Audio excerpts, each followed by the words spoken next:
Apontei a você em outro momento a relação das organizações psicopatológicas humanas com a temática central na psicanálise, a temática da angústia.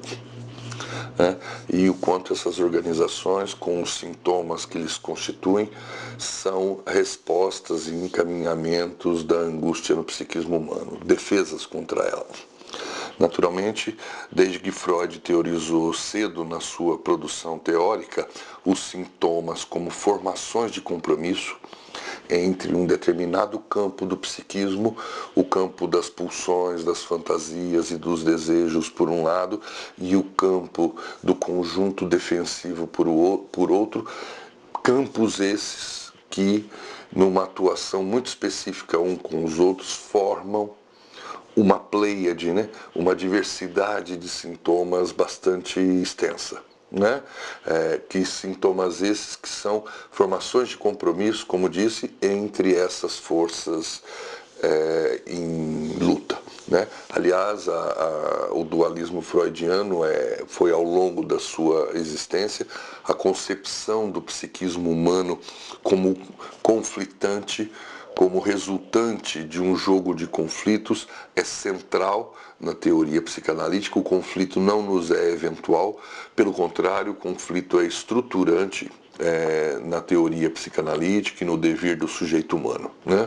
Ou seja, você tem aí, desses conflitos, o nascimento de sintomas muito específicos que dizem respeito a dramas conflituais muito específicos daquele sujeito. Sintomas esses que buscam uma espécie de formação de compromisso entre forças em luta.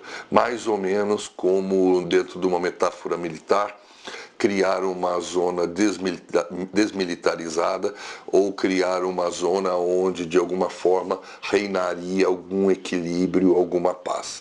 Nesse sentido, relacionado à temática do equilíbrio, é preciso dizer que os sintomas são tentativas, no mais das vezes equivocadas, do psiquismo restaurar um certo equilíbrio entre as forças em conflito. Naturalmente que esses sintomas, todos eles sem exceção, eles têm um custo altíssimo na medida em que estão ali empenhadas forças psíquicas que ficam hipotecadas ali entre si, criando uma dinâmica de paralisia. O psiquismo se empobrece no seu campo de atividades, dentro do campo dos sintomas. Ou seja, a organização psicopatológica, ela, para nos defender de uma série de fantasmas, ela também cria um empobrecimento bastante forte da atividade psíquica em termos dos seus potenciais, fundamentalmente de criatividade, de criar novas representações de si e do mundo, de novas colocações de si perante o mundo, de formas sempre renovadas, com a dinâmica para a manutenção da dinâmica do sintoma. O que se cria são pontos de fixação onde, obviamente, o psiquismo ali não tem esse campo de mobilidade. Isso é fundamental dizer, porque as pessoas, muitas vezes, elas têm desdém, por vezes, e entendem muito mal a grandeza do que está envolvido nas organizações psicopatológicas. Por vezes elas tomam isso como falta de vontade do sujeito, como frescuras e coisas dessa ordem que todos vocês já devem ter ouvido falar em algum momento. E tomam essas organizações quase como coisas que, se determinado campo de vontade pudesse, por assim dizer, debelar. Pelo contrário, alerto a você que são forças bastante poderosas, que estão articuladas e que não se desarticulam assim com tanta facilidade. Pelo contrário, tanto que vemos o quanto a terapêutica psicanalítica é trabalhosa, o quanto outras formas de intervir no psiquismo envolvem esse encontro com essas forças complexas. Em outras palavras, não existem milagres nesse campo. Lidamos com forças poderosas e, por vezes, muito misteriosas.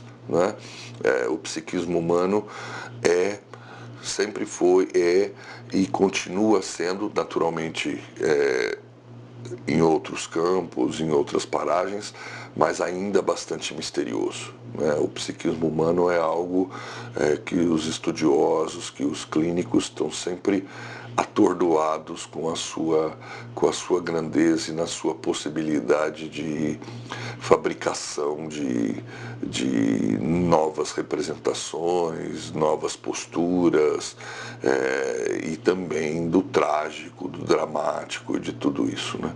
Então, nós vemos a grandeza do objeto que trabalhamos, daí, por exemplo, minha paixão pela psicanálise, né, o quanto ela é intrigante, né, de um objeto que parece sempre ilimitado na sua capacidade de nos surpreender e de nos aturdir com seus mistérios, não é?